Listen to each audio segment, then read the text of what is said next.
Merci beaucoup, Chérif Laflebo. Aminute Segauteng Ka Djemka Mandi Flami ni Abewole Nazarakana Jeunesse et Développement. Djemka Mini Adabara Mali Chifunaka Uka Makadamine et Mali Konofu Mali Kokan Ambe Fuli Aninton Diabela Jeli Makajola Kafo Ama Flufio Abalaka Chérif La TV de Fleni Watila Ina Foaba Kalamatoumina Sibiro Sibiri Ambe ni Djemka Nsigiano Anika Babu Dofnata Babu Min Konana Ambe Olebla en chiffon rondoma walma nyama bado minga bara benemega chiffon ka uka aywa barada yere soit barada minni anyama kalfalembe uti fana la ambo fana welina fo ministry olma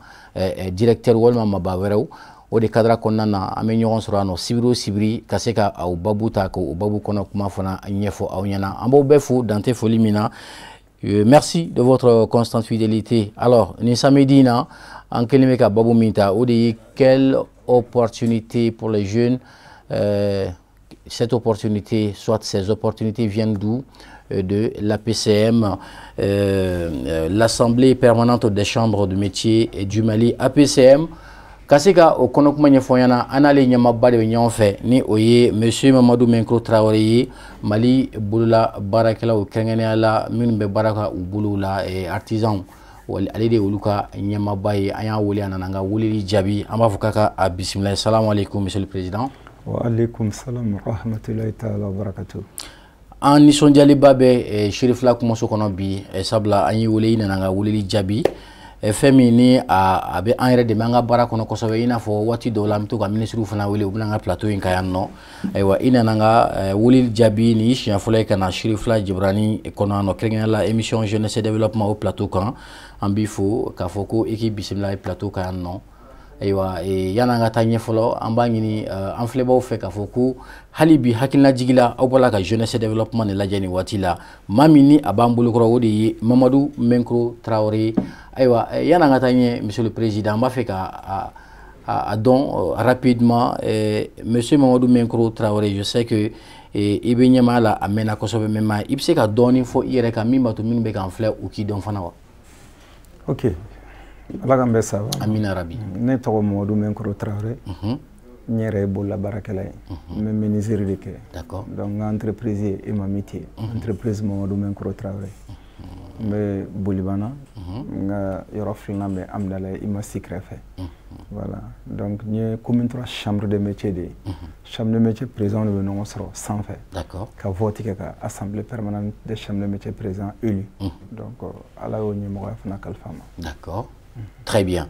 Au dira ko so be mbaro ka fo chifina ka mi mbeka en flé aw bina fenchama soro jëm ko en kono bi aw be aw fu manaka minu ni kono sabla jëm kan ni aye minute bisaba soro amena jado fana irawla an chifinyon do be no madu afana timina kadi aji jalendo kosobe abe bolla bara de ke min ka mana ka o bayele mako ke fifalai ni ala sonama amena woli plateau ka soni abena ani nyama rebe nyon sur plateau ka no ayi bara minke kana o dan nyama re nyekoro nyama ko laje e wa nyama re fana psika blasrali minka ya psika demel minka ni ala sonama abena olu nyafaye e kuma so kono. Alors nyafutu komna Monsieur le Président anga bi babouni oye quelle opportunité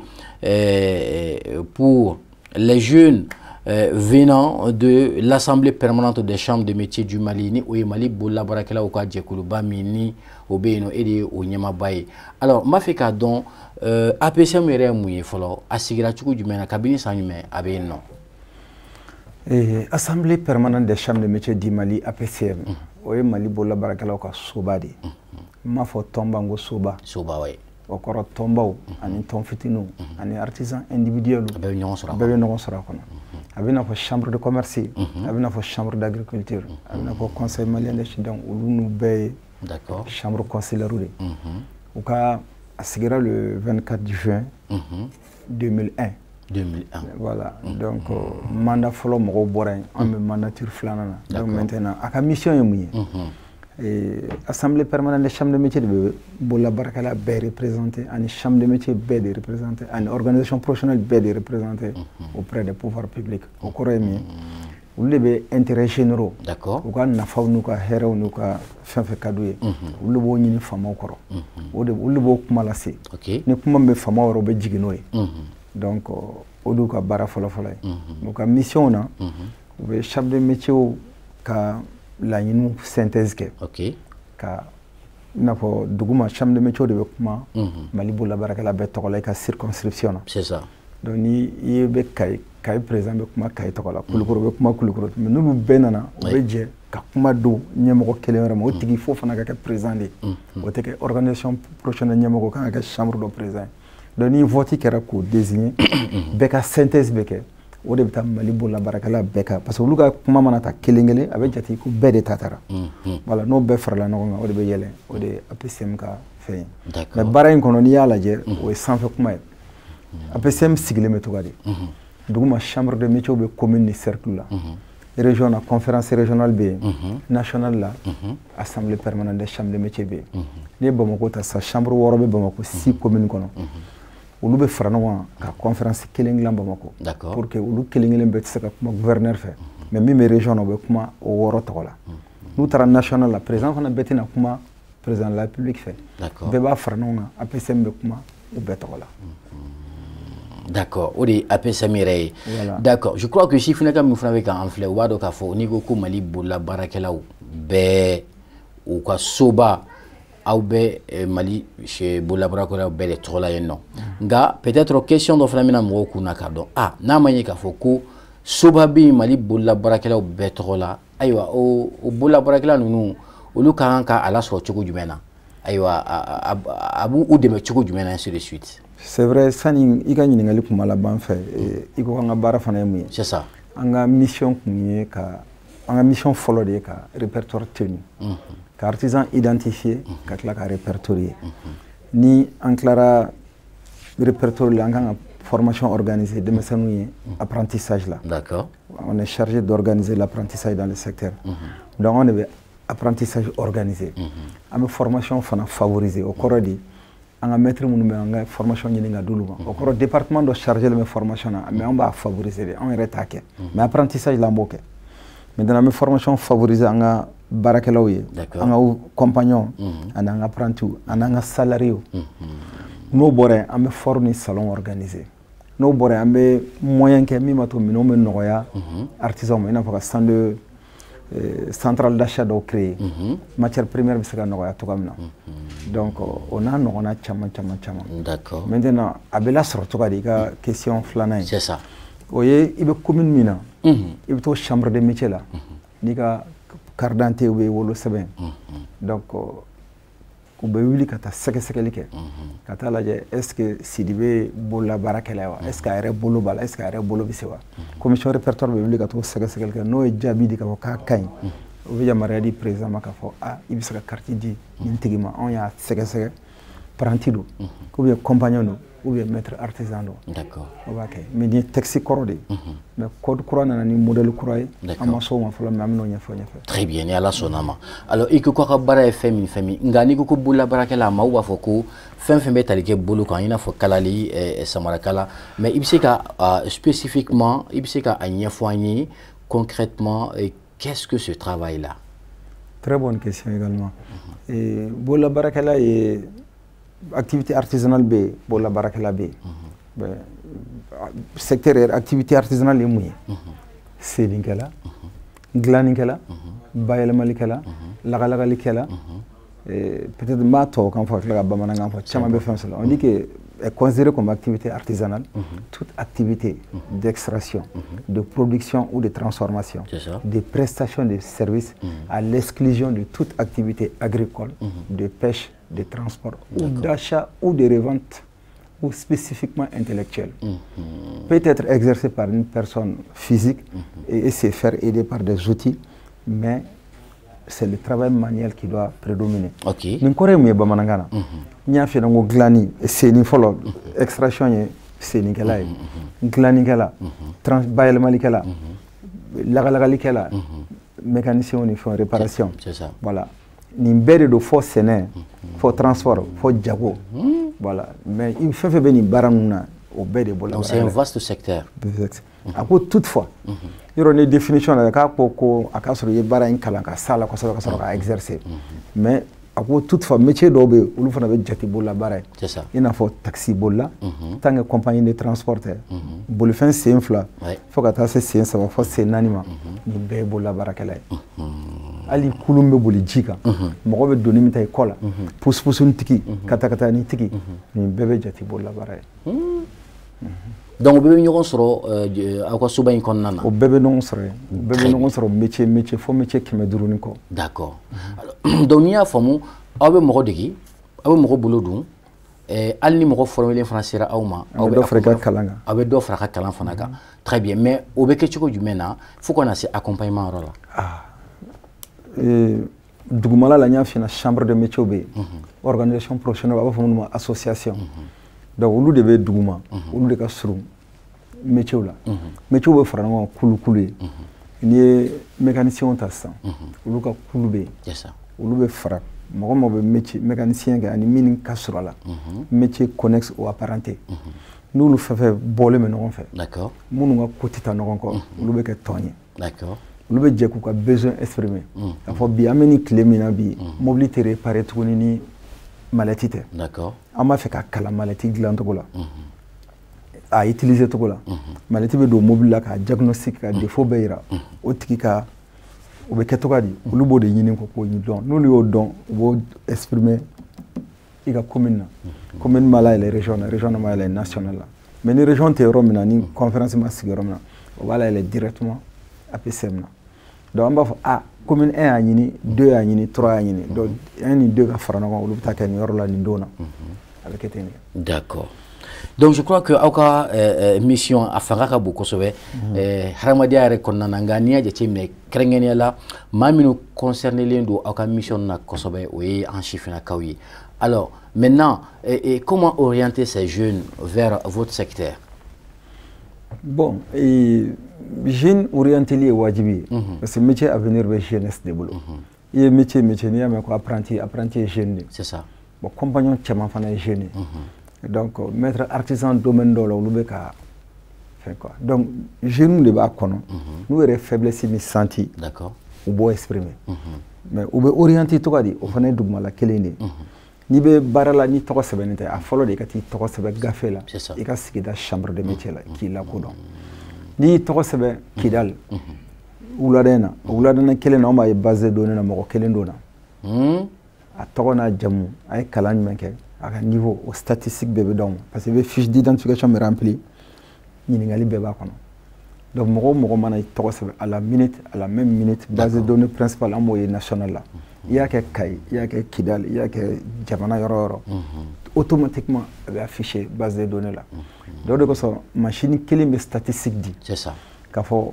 apprentissage y'a daminɛ 15 ans na. donc de 15 à 20 ans o ye mɔgɔ joli a b'o da d'i ma cɛ joli b'a la muso joli b'a la a b'o d'i ma. 21 à 25 ans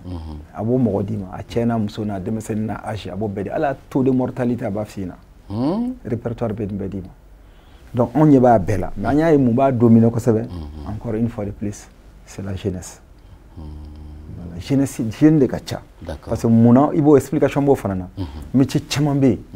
mɔgɔ kalanbali bɛ commencer la ka dɔgɔya o la. ni ye mécanique lajɛ c'est mobile bɛɛ ye électronique ye. fɔlɔ i tun bɛ se ka mobile carburateur ma réparer mais bi n'a nana kɛ ordinateur ma ye k'i tɛ se ka dilan f'i ka kalan ka don a kɔnɔ. kɔrɔlen bɛ se k'a kɛ mais fo kalanbaga k'i dɛmɛ. ou bien kalanbali bɛ se k'a kɛ mais fo mɔgɔ kalannen k'i dɛmɛ k'a diagnostic kɛ k'a bana f'i ɲɛna.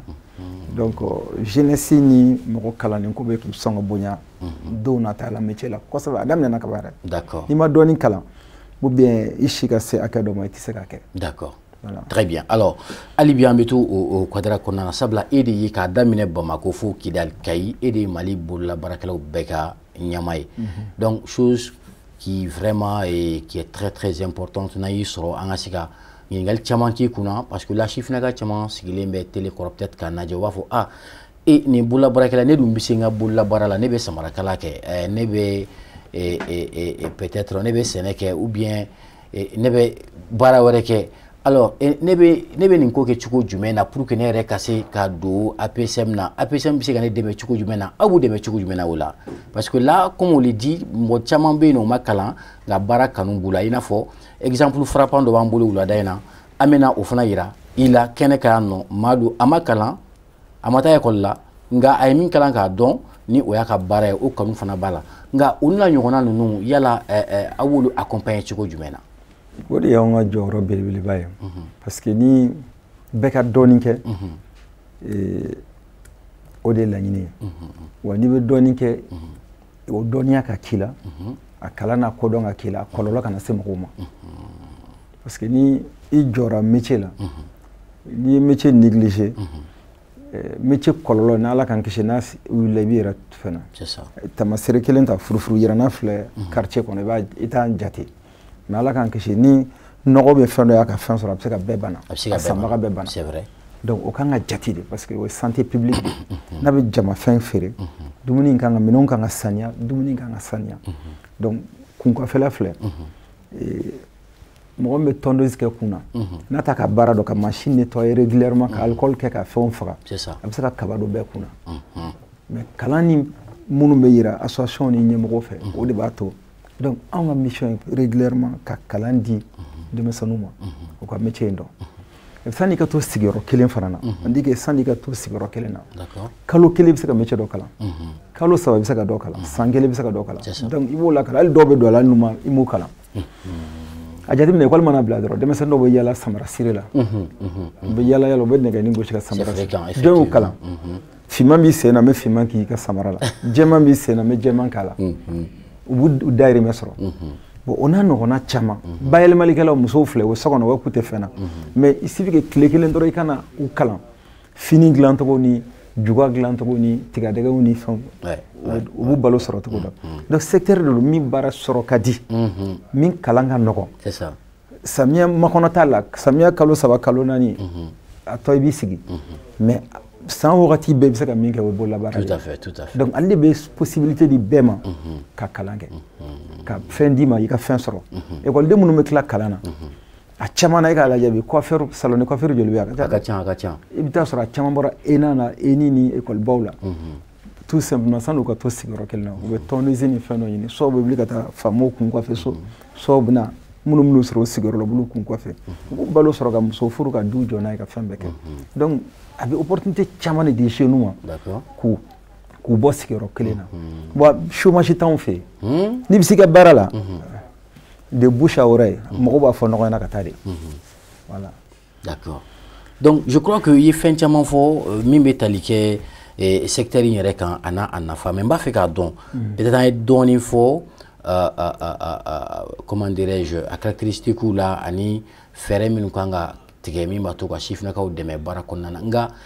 bololabaara yɛrɛ n'a ye ɲininka e min ɲɛmaaba ye e bɛ se ka mun de fɔ a nafa la au juste a nafa tɛ fɔ ka ban a fɔlɔ ye déjà sababu do fɔlɔ k'i bɔ chômage la a bɛ kɛ sababu ye ka dɔ k'i yɛrɛ k'i bɔ sigiyɔrɔ tɛgɛdan senkan na ale bɛ kɛ sababu ye hali ekɔliden min bɛ to so vacances la n'i y'a bila bololabaara la a b'a hakili dayɛlɛ mɔgɔ mɔgɔ hakili man ci n'i y'a bila bololabaarakɛla la bololabaara kalanni na a bila la a ka teli ni fɛn bɛɛ a bɛ hakili développer tout de suite denmisɛnnin ka kilasi kelen redoublé ka fɛ n'i y'a don métier la san wɛrɛ i b'a ye a tɛ redoublé tuguni parce que bayɛlɛmali don a bɛ hakili de ɲini n'i ye nin fara nin kan a bɛ kɛ nin ye n'i ye nin yɛlɛma a bɛ kɛ nin ye a bɛ hakili développer donc o y'a nafa belebeleba dɔ ye ale de ye fɛn ye min bɛ n'i dɛsɛra cogo cogo i b'i balo sɔrɔ ale la bololabaara mais ekɔliden minnu tilara n'u tun ko f'u k'u ka métier u ye kalan min kɛ k'u k'o diplôme baara sɔrɔ u tɛ na baara sɔrɔ u bɛ fara chômeur kan mais u sera ka fɛn kɛ ka dɔ sɔrɔ u yɛrɛ o ye bololabaara nafa de ye mɔgɔ mɔgɔ i tɛ se ko la n'i donna bololabaara la i bɛ se dɔ la mais chance min bɛ fana b'u bolo jeunesse bolo surtout o ye ka faiblesse de saisi dɔrɔn k'a yɛlɛma ka kɛ force ye o kɔrɔ de bi bɛ kuma dɔw fɔ man di antenne kan mais faiblesse de ye fɛn ye MINUSMA ye yan fɛn caman bɛ bɔ kɔfɛ minnu bɛ bɔ kɔfɛ munna u tɛ bɔ yan jeunesse de bɛ se k'u bayɛlɛma voilà donc fɛn caman bɛ yen nɔ MINUSMA ka i n'a fɔ dundaw ni fɛn caman an bɛɛ b'a kalama sɛ bɛ bɔ kɔfɛ u b'a ko peut-être sɛ kan tigɛlen bɔsɔncogo si bɔcogo ni fɛnw mais dɔw ye hakili ɲuman sɔrɔ ka nɛgɛso rayon dilan i bɛ sɛ bila a kɔnɔ a b'a si bɔ miniti kelen ka d'i ma a bɛ se ka sɛ 200 bɔ miniti hakɛ dɔ kɔnɔ ka d'i ma yɔrɔnin kelen donc hakili dɔrɔn de bɛ baara kɛ il suffit que seulement i k'i ɲalakala dɔrɔn nin ko in faiblesse bɛ nin na n bɛ faiblesse in dilan tɔgɔ de o métier bɛ kɛ métier kura ye métier dental là parce que métier be créer dongodo voilà il y a les masques ko nu ça ani tege ko mino banana le anya miri mum saka ka ça est-ce que ko fo fi tege ko régulièrement antara feno gla ibi sendaka comme go bolo kana maka robna la ba me sendaka da an yɛrɛ de y'o dilan an yɛrɛ de y'o dilan donc ibi sendaka ji be bɔ ibi senda yɔrɔ dɔ ka safinɛ be bɔ ite maka foyi la ibi tege safinɛ ji kɛ ibi tege ko yan anw be faiblesse yɛlɛma ka kɛ opportunité n'a y'a yɛlɛma an be wari sɔrɔ la an bɛ kɛ fɛn ye donc tege ko minɛ kɛra ten masque kɛra ten ali ligne ni fɛn minnu bɛ bɔ kɔfɛ anw y'a bɛɛ dilan yan tout simplement parce que hakili de ye baara kɛ voilà. Voilà, c'est important. C'est important. Alors, parce que là, à quoi secteur il y a je crois que il y a autrement bala, du coup, autrement bakan. Parce que là, mais à quoi secteur il y a à aider mes choukou du mena. Il y a là, jamana yere kelimbe ka deme do reta ka nyishi barare mami bato chifne ko fana biseka boda sorowa walma abe demo sur choukou du mena. Et effectivement, Boloda Niafina, chambre de commune, région, nationale. L'État dit que ni fin ma bolo, avec fin d'auma. Voilà. En seguant ces entiers, il faut mandat d'amener Nimbi. En a sorti le tchalimba sangono. A m'a déjà tenu million kemeng mwanga. Et je m'en avais demandé. Bola Brakaloka Sobai. A dɔw fɔ man di mais tiɲɛ de don. Donc état bɛ jamana min kɛ dɛmɛ min subvention bɛ accordé fɛn 86 millions de min ka ca n'a bɛɛ ye. San bɛɛ. An ye san 10 ni kɔ kɛ min bɛ di 86 millions de bɛ fɔ mais ni ko cunne nana dɔrɔn u bɛ se k'o tigɛ ka na 40 ou 30 ou 10 millions na. Foyi tɛ sɔrɔ. O kɔni o bɛ se ka vérifier. Donc min bɛ boloda wajibi tɛ état bolo parce que a fɔra de peut accorder une subvention. On ko doit accorder. Donc nous avons le budget voté généralement, vous savez, 100 millions de mots, 80 millions de mots. Donc, à Kanaka, il faut Warbabe dit qu'à fonctionner. Non. À Chamambi, il y a des ressources propres de là. Il y a des compétences. Il y a des compétences. Il y a des masques qui nous disent à glaçon. Il y a des masques qui disent Barakalama Keme. On met tant. Au tant, on ne faire non qu'à Andeme. Qu'à Barakalama nous m'embolo Sara. D'accord. Qu'à service la fonctionner. Il y a des ressources propres de Yinga Fra. Jamana ka dilen kan ya warti di spécifiquement demasanu demen na muso demen no be ir ote wala mi me soro bedeni o fana kan ka classe chambre de métier mugane ni no konche to doni ngadi na me san chamambo san mi me national ore ka fonctionnement ma soro la jango ka di région ma d'accord ote ko dogole c'est sans en mesigi joli soro la akera to kadi président bɛ sigili min an b'an sigi I ye mugan kɛ nin I ye 10 kɛ nin an b'o détail di ɲɔgɔn an ma jɛni nin an jɛna nin bon I bɛna kura kɛ tan o bɛ décider bɛɛ de fɛ voilà sara ka kɛ nin nin kuran ka sara nin nin donc I jija ka taa wari ɲini I ka nin tɔ kɛ tan I ka nin tɔ kɛ tan san o san an bɛ sigi k'o kɛ kabini an sigira an ma san gɛlɛyara t'o la donc malheureusement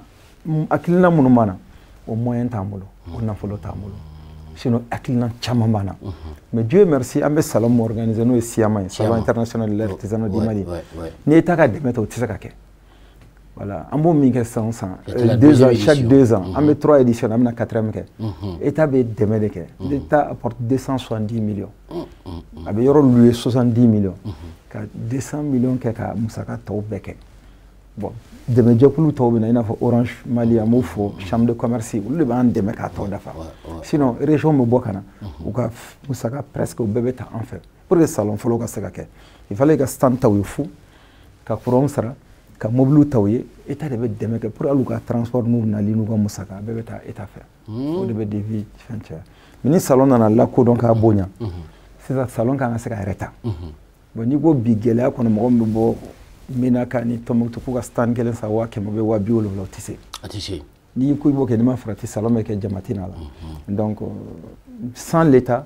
ni si tɛ se ka kɛ d'accord voilà très bien alors i ko ko kabini 2001 je crois que a ka cakɛda in a bangera nka o ni sisan cɛ a bɛ san caman bɔ je crois que e ko k'e de ye deuxième mandature ye ayiwa bi an bɛ yɔrɔ jumɛn na depuis e nana APCM ɲamaya la ani sisan cɛ a bɛ san joli la mandat a bɛ renouveler san joli ni anw nana janvier 2008 parce que anw ka élection kɛra le 29 décembre 2007 donc anw nana janvier 2008 2013 anw ka mandat tun bɛ ban métier tun bɛ u b'a fɔ 171 corps de métier en réalité métier corps de métier ni métier te kelen donc ka bo métier kemen biolon ni kelen o ga jatela tra métier kemen dro ni kola on ga mandat bani biche ani 2013 femme kan ba bi en 2023 là presque 10 ans. Donc le poste est vacant ou bien? Non, le poste n'est pas vacant. Mounoube saria koko ni élection moko pro ka voter mounoube ulube continuer. Donc 2018 là où loi d'ota comme quoi mounoube comme code couranana code de nana ni yelema chama yanga fena. Am be élection to kamna désormais teketen to goni. Secteur organisé me to kamna teketen to goni. Il doit se association kelena mécanicien ni menuisier ni peintre kala nyaka minam no kono. D'accord. Bebi minimi te kele uluté do no kono. O be bora no kono. Chambre ko mesti commune cercle là au bana. Chambre na région na. Donc forme kura ina len 600. Niko région kara mugany. Décentralisation na région mugana. 19 régions plus le district de Bamako. C'est 20. Chambre mugane kanga sige. On va ça estimation on era comme 400 millions. Mo espé mo robla spécialisé robla ka calculer au fois 500 millions et quelque pour le renouvellement. Malheureusement au sebana ka ci département ya ci ministère de l'économie ni bema fali sini war de masro ka seka en élection nke donc ni plateau même profiter et élection doni bi ci mo chaman korola chaman desera bamba ka tore ka cha donc famo de délit en secteur stable no mangante mais ni en ma frati na mena ko ju ka temeninga amangantante que Dieu nous en garde à la gakeshi donc warde kanga nyininga jango département massa pour aller au renouvellement chambre kanga sigi ni région kelengelen bela on fait mangante ni akara télé ala nanyana donc chambre kanga sigi région kelengelen bela lu fana bena yela sans faire kastroka assemblée permanente chambre de métier sigi donc ate damne APCM na madame tugma chambre de métier de là ulu elu de na national sigi donc ni be de me code ni de priorité kacha mais j'aimerais profiter ka famo délit d'accord ou kan deme am se ka war sur to gamna pour aller au renouvellement sinon on chama sangana am be fa reposer d'accord donc maintenant eko commandé sans duruduru wa sans duruduru donc amero mina ere koni alni chebo rebi no etna kala ne ko te candidat ça depuis le no fo ne te ndo la ça ne ba fa kan sangana fi amena mais souvent il faut pas ka dayele dérapage so gabe parce que atani fe mulunga kay ko nyema lu do saka na sigi ka toche ani aki chama soro parce que voter de siraka o mo be ambi mais be jon soro mi saka ke mi jama tara voter ka mi sigi ali ga mo do désigner ko be ko sanfe avec la de aller région ngono de parce que on a chebo ka gele fen be e ga corps de métier couture ta ça tailleur ni galado no ni golo kala na métier bisaban shigi fo binan ko lu be voter ka mo duru do neta maître artisan nani compagnon kele donc mo duru de be au métier bisawan chèque représenté bon diko kibita mo duru ta ko ulu mo duru au tara métier la bita bois et ameublement patron mo nani compagnon kele o mo duru donc métier boulon vla branche boulon vla kuno duru boulon vla we jole bisawan duru organisation professionnelle mo be commune kono ulu fana be voter mo duru désigner organisation représentant ko fara voter garamuni voter binani on peut voter ka présence au président de la région après au président de la nationale là moi même voter à nos voix il ga mo do désigner ko kana ulu be ka métier nyana bo a chamana aka gele légitimité ka soro autour de la personne désignée donc au kama élection na faka bo on yor la ni robé voilà l'alternance est obligatoire il est temps aujourd'hui que les femmes ko le secteur là de l'artisanat là chaman de faire chama ba fi reposer mais il faut aller aux élections rapidement mais famo ma bané an ministère ma bané warde ma soro transition ko ambo fana clé la manoko voilà ala ka no donc yala sonama je crois que Mamadou be Kamflé et awi chama famo ani mami menyon feni ale di Mamadou Menkro Traoré Mali Boula Barakela beka nyama bani oye APSMI Assemblée permanente des chambres de métiers du Mali ale di nyamayi aya wuli ananga kuma so kono aya fo jamkan damela chugo mina ngo ni jamkan minute bi saba soro me wuli bla doma ale chifna kai ajijali no kosobe abala ka bara mi ka bi bara infana kada kosobe ay digu mi fana soro aywa abala ka ayre de beni chugo mina aywa wala sa ga sika kuma amaftu na bamananga na ko menda menti gilai aywa nyama ba refna be yanno ni o ye Mali bolila baarakɛlaw bɛɛ ka ɲɛmaa ye ale bɛ plateau kan ayiwa an b'an balimakɛ wele a bɛna an sɔrɔ plateau kan ka se ka na ayiwa a ye an sama min na ka na o yira n na ani fana ayiwa kuma min fana b'a bolo ni a mako bɛ dɛmɛ de fana la an ka se k'a dɛmɛ cogo min na sabula maa min don a mako bɛ dɛmɛ la kosɛbɛ ɲɛmaa b'an fɛ yen plateau kan donc d'un moment à l'autre ni Ala sɔnna ma an b'a sɔrɔ plateau kan Chérif Fila Jabaranin kan jeunesse et développement donc à tout à l'heure.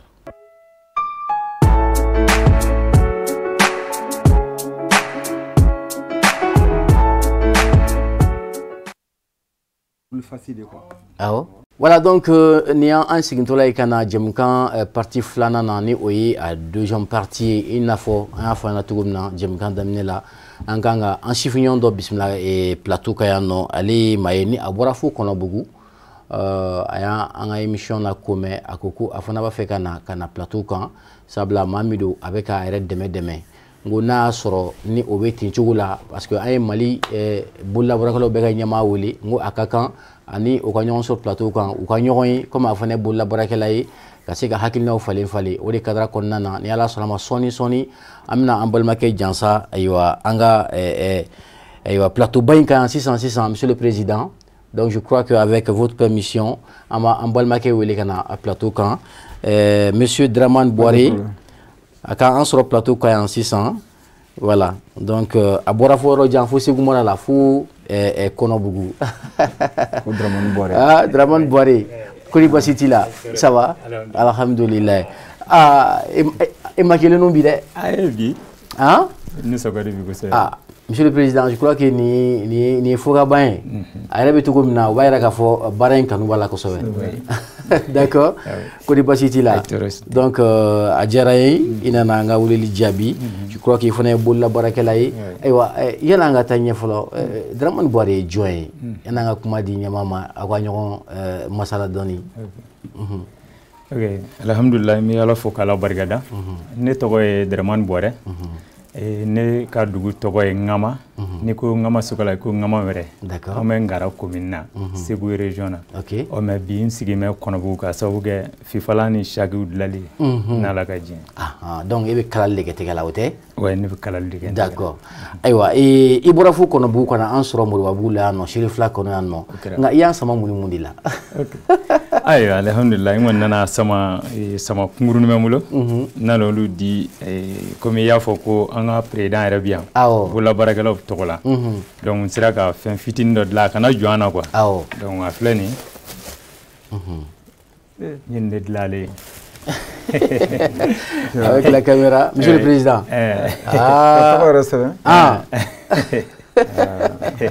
ne ye bonyeba ye je crois que filɛ nin ye vraiment félicitations ka tɔgɔ yɛrɛ ni jamu bɛɛ sɛbɛn ka tila ka Mali drapeau fana sɛbɛn a kɛrɛfɛla la monsieur le président tiɲɛ na nin ye koba ye nin ye koba ye dɛ bololabaara ye nin de ye quoi i y'a ye voilà ko ni lajɛ nin tɔgɔ ni fɛn kama nin tɛ se ka bila foyi bila yɔrɔ dɔ la ayi nin kɔni ye souvenir dan de souvenir dan de don donc mɔgɔ bɛ se ka ɲinɛ nin kɔ wa hali n'i ye nin i y'a ye tuma min y'a dilan hakili bɛ jigin kosɛbɛ o ɲɔgɔnnaw de ko don quoi fɛn bɛ se ka nin kɛ ni bololabaara tɛ ah ouais et il faut aimer d'abord de ce que tu fais il faut oser aussi parce que ambition fana ka k'i la c'est important a ka créativité lajɛ ka fɔ ka dɛbɛn nin ye dɛbɛn manama de an bɛ da dɛbɛn min kan je crois que a b'o de baara kɛ ten k'a kala n'a tɛgɛ c'est important. Hein? Félicitations. Félicitations.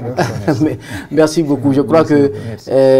ni Ala sɔnna ma plateau ka yan nɔ an bɛna dafalen kɛ min b'a to ayiwa i yɛrɛ yanni an ka taa ɲɛ fɔlɔ je crois que mana falen don ayiwa sama wɛrɛ bɛ yen wa an yɛrɛ ta bɛ yen wa walima de. Sama dɔ bɛ yen. Sama dɔ bɛ yen. Sama wɛrɛ bɛ yen. Sabu n'a mɛn n terikɛ kɔrɔ dɔ bɛ yen n'a m'ale sama. Terikɛ kɔrɔ yɛrɛ. Ye awɔ mais sisan n terikɛ dɔ dɔɔnin n yɛrɛ mɔkɛ. Ale kanuba n'o ye an ka belebele Usmani Sherifu Madani Haidara nana ni fifala n'o ye ka di a yɛrɛ ma n mɔkɛ don monsieur le président Imani ça c'est Asseid Sherif Ousmane Madani Haidara regardez c'est tellement joli ah là là il y a mi me ke kɔfɛla la ka fifali kɛ nin bonya de kaɲi o bolo min bɛ to ka karamɔgɔ fifa kɔfɛ a b'a kɛ ni min ye o tun tɛ dimension bɔ sisan ye dimension dilan ka bɛn a ma et puis ka kɛ fila fana ye awɔ fila de don mais kelen ka bon ni kelen fana ye dikan dɔ b'a la komi a yɛrɛ ko a bɛ fɛ ka Kuyatɛ muso kelen da muso jɛman kelen b'a ka muso la ne fɛ ne ni Zikiri Solo denw k'o minɛ donc olu b'o di ne ma fifa la min sɔrɔ ka d'a ma ne da t'o la n'a sɔrɔ muso minɛ na mais je ne sais pas comment est-ce que i bɛ nin baara in bɛɛ kɛ mais attends mais n b'a fɛ k'i ɲininka baara in i b'a kɛ cogo jumɛn na parce que n y'a ye k'a fɔ fɛn caman b'a la ka nin kɛ pɔnti b'a la kɔli b'a la gari b'a la alors i bɛ baara in kɛ cogo jumɛn na ka tila ka nin bonyaba in kɛ an fa ye là c'est important ni diinɛ npanmuru de diinɛ npanmuru donc c'est symbolique alors ok vraiment Mali Ansaru bɛɛ ɲɛ bɛ nin na an balimakɛ ni o ye Dramane Bouare ye a ye bonyaba kɛ ka taa k'a di an karamɔgɔ ma Seydi Chérif Ousmane Madani Haidara ka sangani a fana ka san 68 o sɔrɔli an b'a fɔ ko Ala ka san 69 Ala ka o yira n na an fa an karamɔgɔ vraiment merci infiniment je crois que bonya bɛ se a yɔrɔ la ni Ala sɔnna ma c'est vraiment important et félicitations alors baara ninnu i bɛ se k'i da don i ka baara la dɔɔni ka dɔɔni f'an ye n bɛ se ka dɔɔni fɔ a ye alhamdulilayi baara in ne ye baara in kanu de d'accord ka se k'a kɛ nin yɔrɔ in na n bɛ Kucalakaw fo yan sabu n ye baara in ne dege Kucala bon i b'a ye jeunes caman sigilen yen u b'u sigi ko an ka kow to maire ma ou bien député ou bien ministre i n'a fɔ n'an ka ɲɛmɔgɔ yɛrɛ ɲɔgɔn sɔrɔ sisan d'accord dɔw bɛ sin k'a fɔ ten ko n'i ye ɲɛmɔgɔ ye dɔrɔn ko dɛmɛ bɛ d'u ma k'u ka dɛmɛ di an ma bon i bɛ taa sɔrɔ ne n'a kɛlen ka ɲɔgɔn ye sisan a bɛ pusaya ne ma hakilila yɛrɛ la c'est ça sabu nin baara ninnu ye hakilila baara de ye i n'a fɔ a ka gɛlɛn a ka nɔgɔn mais n'i sera a la i bɛ se ka ko caman kɛ i yɛrɛ ye k'a sɔrɔ i ma siri mɔgɔ wɛrɛ la effectivement vraiment c'est important donc ni baara in bɛɛ bɛ kɛ a tɛ taa ni gɛlɛya fana tɛ ayiwa i b'a la k'a kɛ hukumu jumɛn kɔnɔ condition i bɛ ka baara kɛ ni condition jumɛn ni jumɛn ye voilà bon n bɛ charbon bɔrɛ san ka tasuma kɛ fourneau na donc ka muru don a la ka ninnu tigɛ donc ka sɔrɔ k'a kɔli quoi n'i y'a tigɛ tigɛ n bɛ tila k'a kɔli donc ni tila l'o la n bɛ pɔndi kɛ kala in na n bɛ taa kungo kɔnɔ n bɛ sebe kala fana tigɛ ka n'o bɛɛ dakɛɲɛ ka sɔrɔ k'o tigɛ k'o k'a ye. I bɛ taa kungo fana kɔnɔ. wa n bɛ yɛlɛ sebe non ni ye sebe sanfɛ. ah donc nin ye fɛn de ye quoi sebe kala de ye nin. ouais nin y'o de ye. ok donc c'est résistant aussi a kolo jalen don fanga b'a la. a kolo ka gɛlɛn dɛ. kana to k'a kɛ k'i den bugɔ yɛrɛ. awɔ ɲinɛ a kolo ka gɛlɛn kojugu. ah d'accord alors mais a bɛ kɛ cogo jumɛn na mana in dun i bɛ mana in parce que mana in bɛ san de n'est-ce pas. ouais dɛbɛn de don. dɛbɛn. mɔgɔw bɛ da dɛbɛn min kan. ni an balo sirila dɛbɛn feere dama na kɔngɔ b'an fa dama in kɔnɔ yan sabu ni dɔw ye dɛbɛn san kelen dɔrɔn bon o bɛ se ka san 2 kɛ u tɛ dɛbɛn san. o ye tiɲɛ. mais ne b'a san. non ni ye ne ni dɛbɛn ye ɲɔgɔn na fo a hinɛ b'i minɛ. dɛbɛn nafa tɛ dali dɔrɔn ye mɔgɔ yɛrɛ man ka da ka ɲinɛ yɛrɛ ɲɛnɛmaya la quoi. awɔ ni dalen don dɔrɔn i ka to k'i hakili jagabɔ o de la ne tɛ se ka seli dɛbɛn kan ne tɛ se ka da dɛbɛn kan ka si quoi. ne b'a bɛɛ jate k'a ban a bɛ bɛn FIFA la hakɛ min ma. d'accord donc i y'a ye. ouais tellement que baara in ka di n ye quoi. baara in a kanu yɛrɛ de b'i la alors donc monsieur le président i m'a ye k'a fɔ ko a yɛrɛ bɛ taa kungo de kɔnɔ ka taa jiri tigɛ ka tila ka na n'o ye so a bɛ kɔli fana san a bɛ dɛbɛn fana san je crois que musaka dɔɔni bɔ a la kosɛbɛ alors est ce que n'an ko an bɛ nin dɛmɛ dɔɔni je crois que ɲɛmaa ye kuma dɔw fɔ i ye caman mɛn a ka kuma na parce que i sigilen tun bɛ k'a lamɛn kosɛbɛ yala yan'an k'an da don a tɔw la dɔɔni yala a ka baara in o a bɛ ɲɛmaaya min na o ni o ye APSM ye o qu'est ce que ça représente pour toi baara yɔrɔ in yɛrɛ a bɛ mun de yira e la. a jɔyɔrɔ kɛrɛnkɛrɛnnen la aw sifinnakaw ye. bon ɲɛmɔgɔ filɛ ka kuma minnu fɔ a diyara ne ye kosɛbɛ a bɛ kɛ sababu ye dusu bɛ don ne yɛrɛ ɲɔgɔnna denmisɛnnin caman kɔnɔ ni nin ɲɔgɔnnaw bɛ sɔrɔ jamana kɔnɔ o de ka d'an ye président kɔni bɛ yen a sigilen bɛ yen ale bɛ palais la Asimi awɔ mais ninnu fana de bɛ président ka baara la ninnu de bɛ anw ye ka se ka anw bɔ sira juguw kan et puis denmisɛn caman sigilen a bɛ se ka sonyɛni fɛngɛ ta dusu ta ten a bɛ wuli ka taa kɛ mais i tɛ segin ne ka gɛrɛn kɔnɔna fifalanila yɔrɔ k'i bɛ suɲɛ ni dusu ta non ne b'a fɔ i ye an ka nin dilan i bɛ se k'i fa balo i bɛ se k'i ba balo i bɛ se k'i muso ni denw balo bon o de la ninnu bɛ anw ka baara la donc an bɛ dugawu de k'u ye u bɛ ka laɲini min kɛ Ala ka si ni kɛnɛya di an n'u ma vraiment a ka kuma ninnu yɛrɛ la o de diyara ne ye kojugu k'olu nakun ye anw ko ye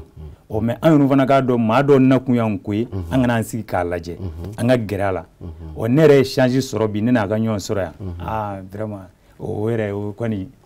o ye ne kɔni kɛ ko ni Ala sɔnna a ma peut-être an bɛ dakuɲɛ kelen ni ɲɛmaa ma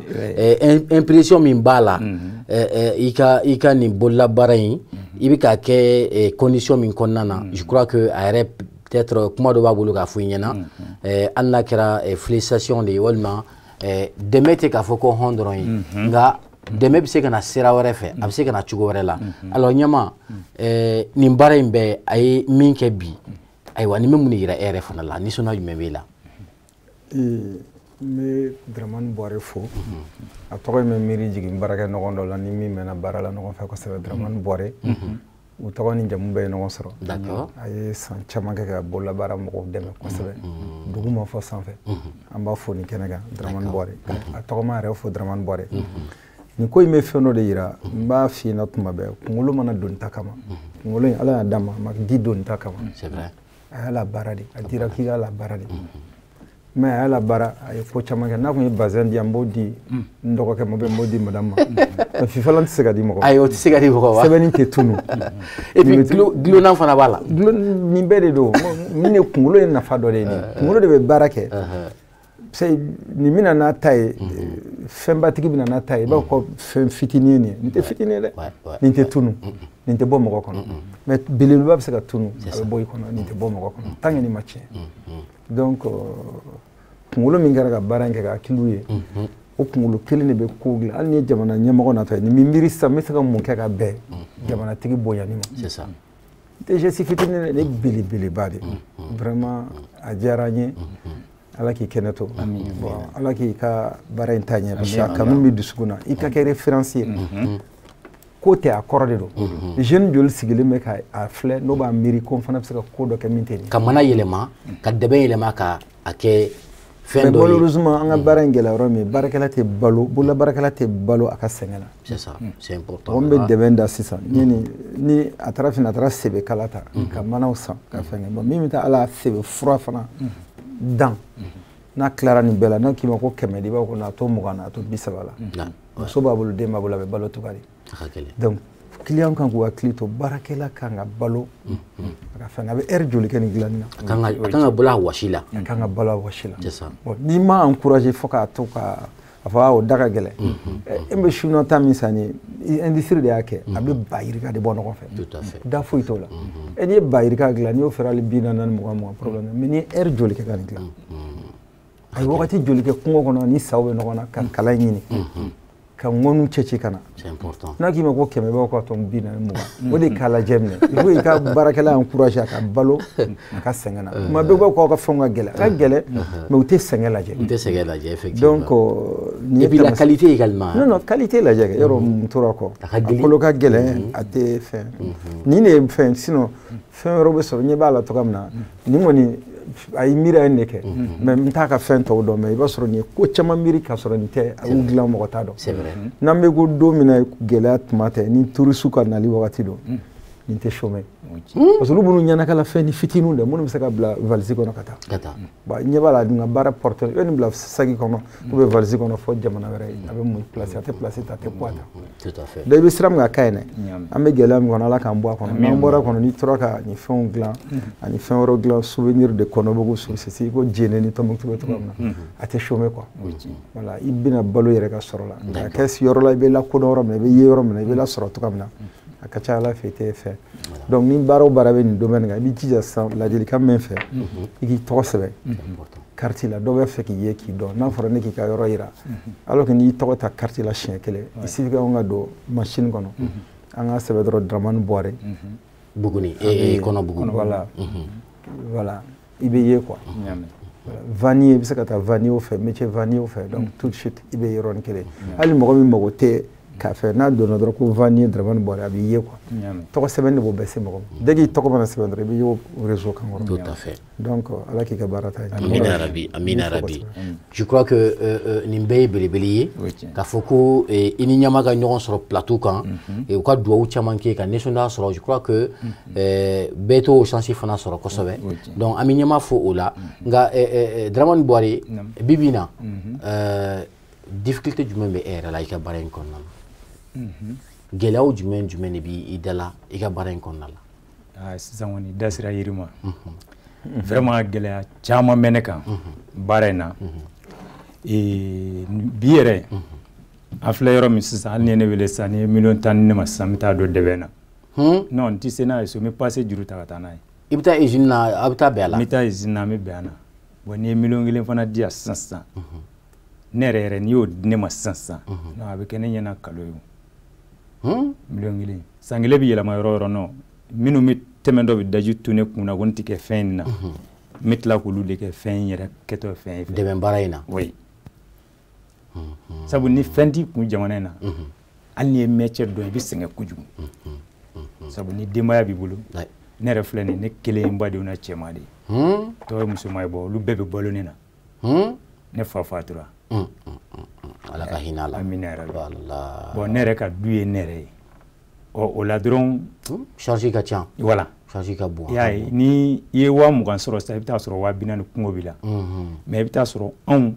o de la n ko min da don yɔrɔ dɔ la yan an bɛ to ka batuli ɲangi ninnu u bɛ dɛmɛ kɛ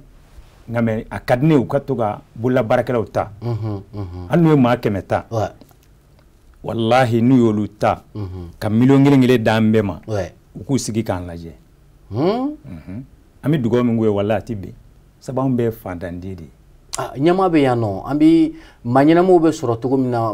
les personnes de bonne volonté minnu bɛ se ka dɛmɛ kɛ ni ala sɔnna a ma an yɛrɛ an b'an da fili fili ɲɛma fana bɛ yan nɔ parce que dɛmɛ bɛ ka kɛ kosɛbɛ i b'a ye k'a fɔ u mɔgɔ ninnu ka dɛmɛ ka bon couche dɔw côté la mais i bɛ taa sɔrɔ bon dɛmɛ ka kan dɛ mais i bɛ taa sɔrɔ maa wɛrɛw fana bɛ olu mago bɛ dɛmɛ na kosɛbɛ ka tɛmɛ o couche ninnu fana kan donc je crois que batulu ɲani ni a ɲɔgɔnna caman je crois que an b'an da fili fili ni ala sɔnna a ma ni ala ye an kumakan se yɔrɔ min na je crois que ni ala ni minnu garijɛgɛ don ɲɔgɔn na an bɛ wuli ka se yen nɔ min b'a to e bɛ se ka dɛmɛ i ka baara kɔnɔ cogo min na sabula bololabaara in ma nɔgɔn kosɛbɛ surtout kungo kɔnɔ taga min fana b'a la musaka b'a la e bɛ dɛmɛ de san e bɛ dɛmɛ san cogo di musaka min n'i b'a bɔ i b'a sɔrɔ cogo di bon i bɛ taa sɔrɔ i ka bololabaara in na i bɛ fɛngɛ min ta i bɛ sanji ta i bɛ tila ka bɔ i bɛ pasi bɔ i bɛna Bamakɔ i bɛna dɛbɛn san bon i bɛ taa sɔrɔ i bɛ dɛbɛn san cogo di sanni ka dɛbɛn yɛrɛ san sanni ka se dɛbɛn san yɔrɔ miiri bɛ ɲini k'i fa sabu a moyen t'i ye ka dɛbɛn bɛrɛ san bon dɛbɛn dun fana tɛ sɔrɔ juru la donc e b'a kɛ ni dɛbɛn non mais mun na i t'a kɛ ni dɔn ye comment dire traditionnel in fifala in sebe dɛbɛn sebe voilà justement voilà bon n bɛ fɛ k'o de fara n ka baara kan i bɛ se o fana la n tɛ se o la fɔlɔ mais n bɛ fɛ k'o de fara a kan ok sabu a bɛɛ n'a ɲininkali kɛbaa don a ka di ne yɛrɛ de ka yɔrɔ dayɛlɛ ka mɔgɔw caman ta an b'an sigi n b'u kalan nisɔndiya a tɛ taa o kɔ quoi an bɛ baro dumanw kɛ an bɛ fɛnw kɛ min tora n b'u bɛɛ kalan ni ala sɔnna a ma ni ala sɔnna a ma inshallah waati ale banna ka ban mais ni ala sɔnna a ma don n'a nataw la an bɛna wele bila i ma sabula an bɛna dafilifili kɛ ni maa min kɛra sababu ye ka se ka weleli kɛ cogo min na ka se ka i yɛrɛ dɛmɛ i ka baara kɔnɔna na alors monsieur le président komi jɛmukan ale tɔ man ca kosɛbɛ kuma laban jumɛnw b'i bolo ka ɲɛsin filɛbaw ma kɛrɛnkɛrɛnnenya la jeunesse et développement filɛbaw min b'a to an bɛ se ka jɛmukan datugu ni o ye cogo min na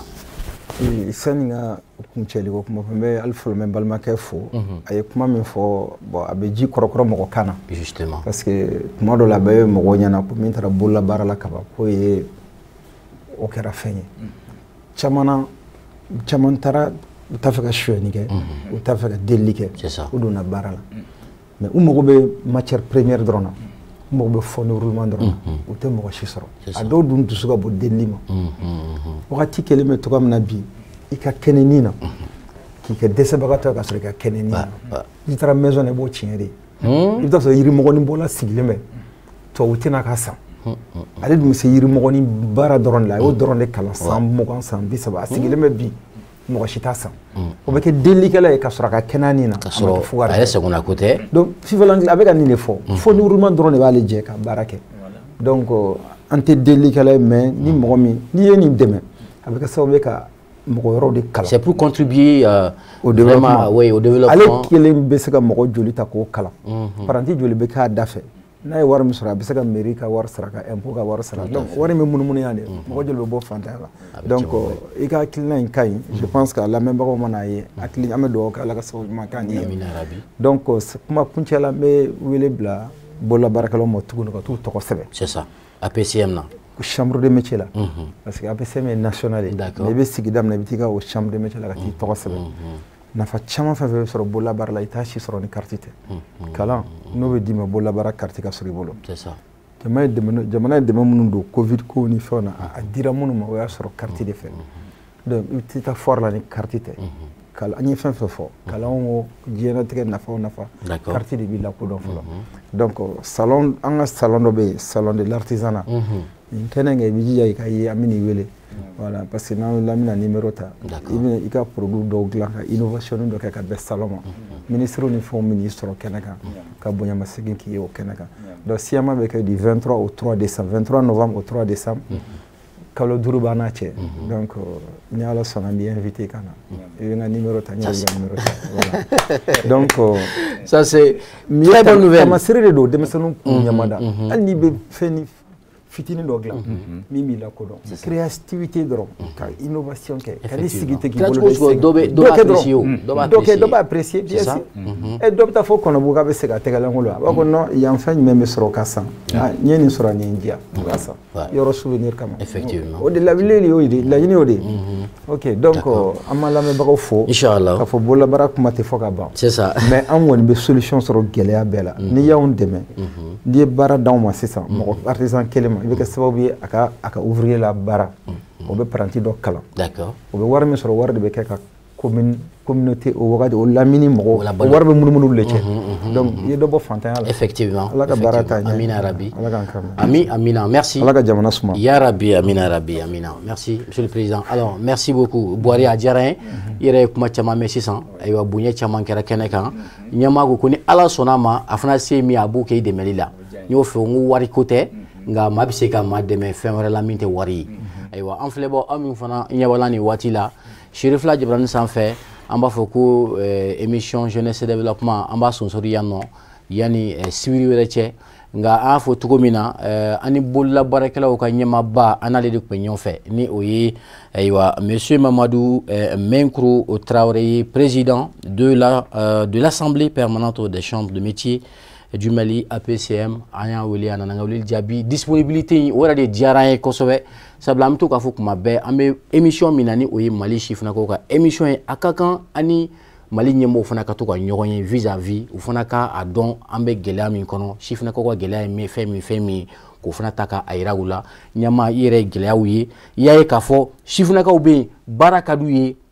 ayiwa créativité fana b'u la ayiwa e kɔni bɛ taa nin fɔ ministre ɲɛna de k'a fɔ ko a ɲɛ sifinnaka dɔ rencontré Chérifla plateau kan a kan ka dɛmɛ donc olu dɔw ye ko ye min kan ka encourager kosɛbɛ an b'i fo pour votre disponibilité surtout merci beaucoup alors an b'i fana fo monsieur Dramane Boiry k'a fɔ ko ala ka dɛmɛ kɛ hali bi ayiwa n'i ka téléphone numéro n'i bɛ se k'o fɔ min b'a to minnu bɛ se k'i lasɔrɔ cogo min na allez-y rapidement. Ne ka téléphone numéro 76 62 28 48. D'accord. Maltel na oraji. Avec très bien. Merci beaucoup. N'aw ma se ka Dramane Boiry lasɔrɔ Chérifla Jabaranin kan n'aw mako bɛ nin jɛmukan in fana la ka se ka ɲɔgɔnnaw kɛ yala an fana bɛ se ka wele cogo min na a bɛ se k'an wele an ka nɛgɛjuru sira la ni o ye 63 0012 95 63 0012 95. Merci aw bɛɛ ni ce aw kan bɛn diɲɛ waati wɛrɛ aw bɛ se ka jɛmukan in lajɛ ntɛnɛn don ka daminɛ 11h la ka taa bila midi la aw bɛɛ ni ce aw ka filɛli la.